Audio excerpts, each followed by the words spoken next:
ગઢપુરપતિ ગોપીનાથજી દેવની જે મૂર્તિ છે તેમાંથી ગોપીનાથજી દેવને પરસેવો નીકળ્યો હતો. અને આ વાત શું સત્ય છે? અને સત્ય છે તો શા માટે આ પરસેવો નીકળ્યો હતો? તો બન્યા રહો આ વિડીયોના એન્ડ સુધી. આપણે જણાવીએ કે શા માટે ગોપીનાથજી દેવને પરસેવો નીકળ્યો હતો. હરે હર મહાદેવ મિત્રો, welcome back to my channel. આજે હું તમને એક ઇન્ટરેસ્ટિંગ ટોપિક પર વાત કરવા જઈ રહી છું. જે ટોપિક છે ગઢપુરપતિ ગોપીનાથજી દેવની જે મૂર્તિ છે તેના પર 1-2 વર્ષ પહેલાં એક વાયરલ વિડીયો બન્યો હતો કે તે મૂર્તિ પર પરસેવો વળ્યો હતો એમ. તો ચાલો એ વાત આપણે સત્ય છે કે જૂઠી તે જાણીએ. ઘણા લોકોનું એવું કહેવું છે કે આ પરસેવો પડ્યો એ મહારાજની કૃપા છે અને ઘણા લોકો આ વાતને માનતા નથી. તો આપણે જાણીએ કે ગોપીનાથજી દેવને પરસેવો શા માટે થયો હતો.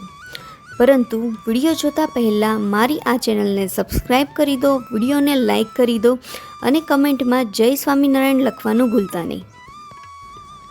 તો મિત્રો, આપણે આપણા ટોપિક પર આગળ વધતા પહેલાં આપણે થોડુંક બેઝિક જાણી લઈએ. શ્રીજી મહારાજે આ લોકના ભક્તોના કલ્યાણ માટે શાસ્ત્રોની રચના કરી હતી. સાથે જ અહીં મંદિરોની પણ રચના કરી હતી.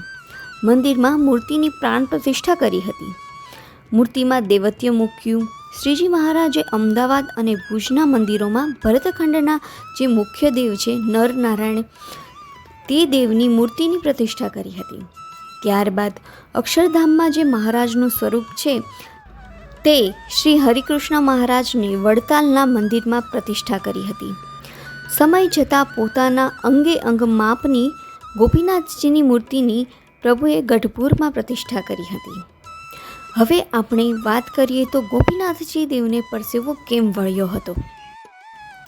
દાદા ખાચરના દરબારમાં શ્રી વાસુદેવ નારાયણના ઓરડાની બાજુવાળા ઓરડામાં શ્રી સ્વામિનારાયણ ભગવાને પોતાના અંગે અંગનું માપ નારાયણજી સુથાર પાસે લેવડાવી અને ગોપીનાથજીની મૂર્તિ તૈયાર કરાવી હતી.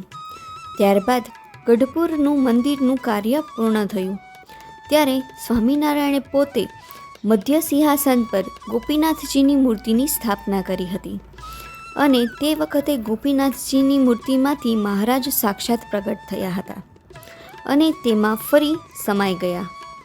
સમય જતાં જ્યારે મહારાજ સ્વધામ ગયા ત્યારે બ્રહ્માનંદ સ્વામીથી મહારાજનો વિરહ સહન ન થયો હતો.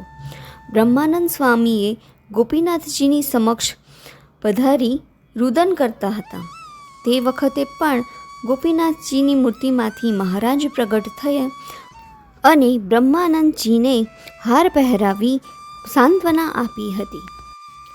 આ ઉપરાંત શ્રીજી મહારાજે દાદા ખાચરને કહ્યું હતું કે હું ગોપીનાથજીની મૂર્તિમાં પ્રગટ છું અને તેમાં રહ્યો છું. દરેક ભક્તોના મનોરથ હું અહીં રહીને પૂરા કરીશ. આ પ્રસંગ સત્ય બનેલ છે અને શાસ્ત્રોમાં પણ તેનું વર્ણન છે. તે ઉપરાંત એક દિવસ ગઢપુર મંદિરમાં બ્રહ્મચારીથી ગોપીનાથજીને થાળ ધરાવવામાં કંઈક ભૂલ થતાં ગોપીનાથજી પ્રગટ થયા હતા અને બ્રહ્મચારીને તેની ભૂલ સમજાવી હતી. આ ઉપરાંત ઘણા બધા પ્રસંગો થઈ ગયા કે તે બતાવે છે કે ગોપીનાથજીની મૂર્તિ સાક્ષાત અને દિવ્ય છે. મૂર્તિને ધ્યાનથી જોઈએ તો શ્રીજી મહારાજ જ્યારે મનુષ્ય દેવ ધારણ કર્યો હતો અને જે પ્રગટમાં આ લીલાઓ કરતા હતા તેવા જ પ્રગટ સ્વરૂપની આ ગોપીનાથજીની મૂર્તિ છે. માટે જ ભક્તોને ગોપીનાથજીની મૂર્તિમાં જ શ્રીજી મહારાજનું સ્વરૂપ દેખાય છે. શ્રીજી મહારાજ ગોપીનાથજી દેવની મૂર્તિમાં પ્રગટ સ્વરૂપે બિરાજમાન છે તે દર્શાવવા ગોપીનાથજી દેવની મૂર્તિ. બસ તો મિત્રો, આ વિડીયો હું અહીં જ પૂરો કરું છું. તમને આ વિડીયો કેવો લાગ્યો કમેન્ટ કરીને જરૂર બતાવો અને મળીએ હવે નેક્સ્ટ વિડીયોમાં. ત્યાં સુધી હર હર મહાદેવ.